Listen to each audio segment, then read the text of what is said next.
नमस्कार साथियों, आप सभी बात लेके आपके सामने आया हूँ। कुछ सच्चाई आपको रखना चाहता हूँ और उम्मीद करता हूँ इस सच्चाई को आप लोगों तक पहुंचाएंगे।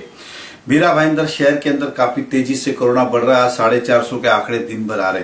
मुझे ये समझ में नहीं आ रहा है कि इसके ऊपर प्रशासन क्यों कुछ नहीं कर रहा है और सरकार क्या कर रही है।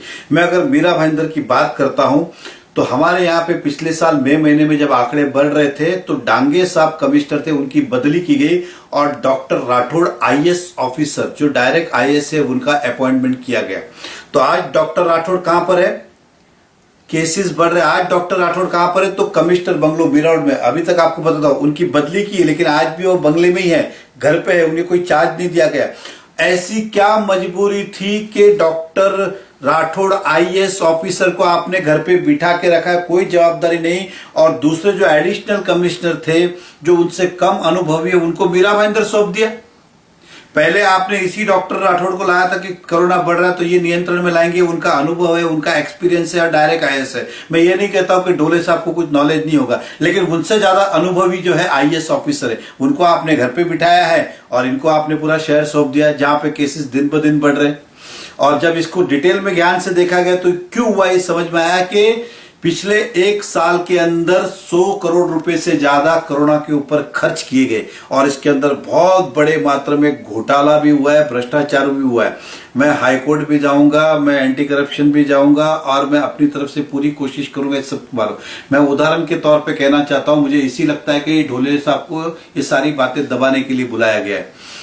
उदाहरण के तौर पे बेड जो आते जिसे हम पलंग कहते, तो अगर नगर पालिका में समझो 1000 बेड की जरूरत है तो इन्होंने 500 भाड़े पे लिए और 500 खरीदे। भाड़े पे लिए उसकी क्या कीमत थी, खरीदे। मैं उधर खरीदा कितने में? तो एक बेड हमने 2400 रुपए में कॉर्पोरेशन ने खरीदा। कितने में? 2400 रुपए में पलंग इन्होंने खरीदा। ऐसे 500 बेड खरीदे होंगे। भाड़े पे कितने पे लिए? तो 75 दिन के लिए 125 रुपया भाड़ा। मतलब भाड़ा कितना दिया बेड का? 12,000। मतलब जो हमने अपने खुद का बना लिया उसके लिए 2400 रुपये और भाड़े पे लिया उसका 12,000। तो 2400 में हम खुद का खरीद नहीं सकते जब 12,000 भाड़ा दिया तो। मैं उदाहरण के तौर पे पंखे की बात करता हूं। पंखे का भाड़ा कितना है? 100 रुपया प्रतिदिन। 90 दिन रखे तो कितने दिन कितने हुए? पंखे का भाड़ा हुआ 9,000। और ये जो कॉन्ट्रैक्टर लगाते वो दिल्ली वाले पंखे थे, दिल्ली वाले पंखे की कीमत कितनी? 700 रुपया। मतलब 700 रुपये में हम खरीद सकते थे, हमने खरीदा नहीं, लेकिन उसका भाड़ा 9,000 दे दिया। मैं कुर्सी की बात करता हूं। कुर्सी का भाड़ा दिन का कितना है? 12 रुपया। 3 महीने के कितने हुए? तो अगर 12 रुपया दिन का गिनता हो इंटू 90 दिन गिनता हो तो करीबन मेरे हिसाब से 1080 रुपये भाड़ा चुका है। कुर्सी कितने की आती है? तो मात्र 300 रुपये की। 300 में हमने खरीदी नहीं, लेकिन 1080 रुपया भाड़ा दे दिया। ऐसे कई सारी अनगिनत चीजें हैं जिसका पता चलता है कि 4-4 गुना भाड़ा दिया गया। खरीद के 2 रुपये में आता था, खरीदा नहीं, लेकिन 8 रुपया वो चीज भाड़े पे दे दी। आज क्या परिस्थिति हुई? क्या हमें और वापस सामग्री की जरूरत है? तो इन चीजों को ये वापस से घोटाला ना करे, इसलिए मजबूरी में आपके सामने ये बातें रख रहा हूं ताकि उनको समझ में आए कि जनता आपकी सच्चाई जान चुकी है कि आपने क्या क्या किया। मैं आपसे फिर कहता हूं, आप इस बात को कॉर्पोरेशन के नगर सेवक से मत जुड़िएगा, चाहे वो शिवसेना के हो, कांग्रेस के हो, भाजपा के किसी पार्टी के हो, क्योंकि ये सारे काम जो है उस समय अधिकारियों ने इमरजेंसी के अंदर अपने अधिकार में की। बॉडी को किसी को भी विश्वास में नहीं लिया गया, ना मेयर को, ना जनरल बॉडी को, ना स्टैंडिंग कमेटी को, ना नगर सेवक को। सब अपने अपने हिसाब से सब डिपार्टमेंट ने किया है। और ये जब सच्चाई सामने आने लगी तो डॉक्टर राठौड़ को हटा दिया गया और घर पे बिठाया गया और ढोले साहब को यहाँ पे बिठाया गया। और मैं विश्वास और दावे के साथ कहता हूँ ढोले साहब इस पे कुछ भी नहीं करेंगे। मैं कहता हूँ कुछ भी नहीं करेंगे, वो यही बताएंगे सब सच है। हम इतने बेवकूफ भी नहीं है। जनता कुर्सी तो आप रोज खरीदते हो, कितने की आती है? पंखा आपने बहुत बार खरीदा, कितने का आता है? पलंग 2400 में नया ला रहे हो, 12,000 भाड़ा दे रहे हो। ऐसे बहुत सारे घोटाले। मैं पूरी इसकी किताब निकालूंगा और उन तमाम शहर के जो भ्रष्टाचार के ठेकेदार है उनसे पूछूंगा कि आप ये आवाज क्यों नहीं उठा रहे। व्यक्तिगत तौर पे अगर मैं इसलिए नहीं ये बातें निकाल रहा हूं कि मुझे कुछ अलग तरीके से कुछ करना, लेकिन ये तो मेरे लिए भी आश्चर्य की बात थी कि इस तरह का घोटाला ना भूतो ना भविष्य इस तरह का घोटाला हुआ है, तो इसको सामने लाना जरूरी है।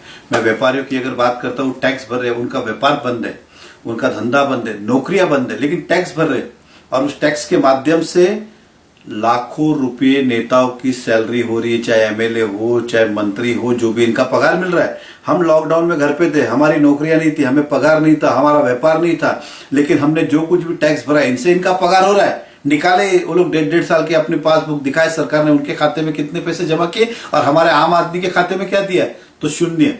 आम आदमी के खाते में शून्य और नेताओं के खाते में लाखों रुपए, और लाखों रुपए भी कौन से, जो हमने टैक्स भरा वो।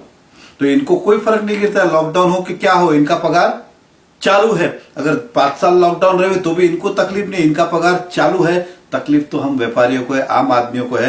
मैं व्यापारी से यही कहूंगा, मैं आपकी लड़ाई लड़ रहा हूं, आप भी अपनी लड़ाई लड़ रहे हैं। हम इसी तरह से लड़ते रहेंगे और न्याय करके रहेंगे कि हमें अपना व्यापार शुरू चाहिए। कोरोना को मात देनी है, हम सब आपके साथ में हैं, लेकिन व्यापार नौकरी बंद कर कर ये उसका एकमात्र विकल्प नहीं हो सके। विकल्प और भी बहुत कुछ हो सकते हैं। सभी को विश्वास मिले ताकि इसके अंदर हम लड़ाई लड़ सकते।